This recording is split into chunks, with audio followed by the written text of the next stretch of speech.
તો અમરેલીમાં વિપક્ષ નેતાની આત્મવિલોપનની ચીમકી છે। જિલ્લા પંચાયતના વિરોધ પક્ષના નેતા ચંદુ વાઘડિયાએ ચીમકી ઉચ્ચારી છે। રજૂઆત બાદ પણ દબાણ ન હટાવતા ચીમકી ઉચ્ચારવામાં આવી છે।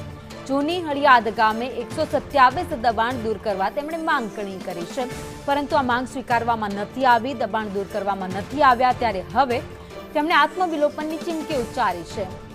21 એપ્રિલ સુધી દબાણ ન હટે તો આત્મવિલોપન કરશે તેવી ચીમકી ઉચ્ચારી છે।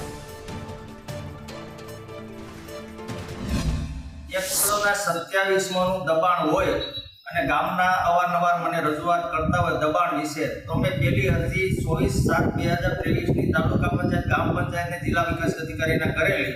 ત્યાર પછી અત્યાર સુધીમાં મેં 19 અરજીઓ કરેલી છે, તો અત્યાર સુધીમાં એક પણ અધિકારીએ સ્થળ તપાસ કરેલી નથી અને કોઈ પણ જાતનું દબાણને આગળ કાર્યવાહી કરેલી ન હોય અને જો આ મારી માંગને સંપૂર્ણ રીતે પૂર્ણ નહીં કરે તો હું તારીખ 21/4/2025 ના રોજ આત્મવિલોપન કરીશ અને ભાજપ સરકારના સત્તાના બળે આજે મને અટકાયત કરેલી છે અને હું જામીન ઉપર છૂટેલો છું।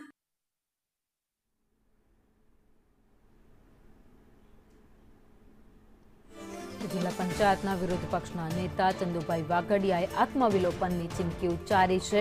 તેમનું કહેવું છે કે ગામમાં અનેક એવા ગેરકાયદે દબાણો છે, તેમને સ્થાનિક લોકો અનેકવાર રજૂઆત કરવા આવ્યા છે અને તેમણે પણ આગળ તંત્રને રજૂઆત કરી દીધી છે કે આ દબાણો દૂર કરવામાં આવે જે ગેરકાયદે છે, પરંતુ તેમ છતાં પણ તંત્ર તેમની વાત નથી સાંભળતું અને ગેરકાયદે દબાણ છે તે દૂર કરવામાં નથી આવ્યા, જેને લઈ હવે ચંદુભાઈ વાઘડિયા લડી લેવાના મૂડમાં દેખાઈ રહ્યા છે અને તેમણે આત્મવિલોપનની ચીમકી ઉચ્ચારી છે।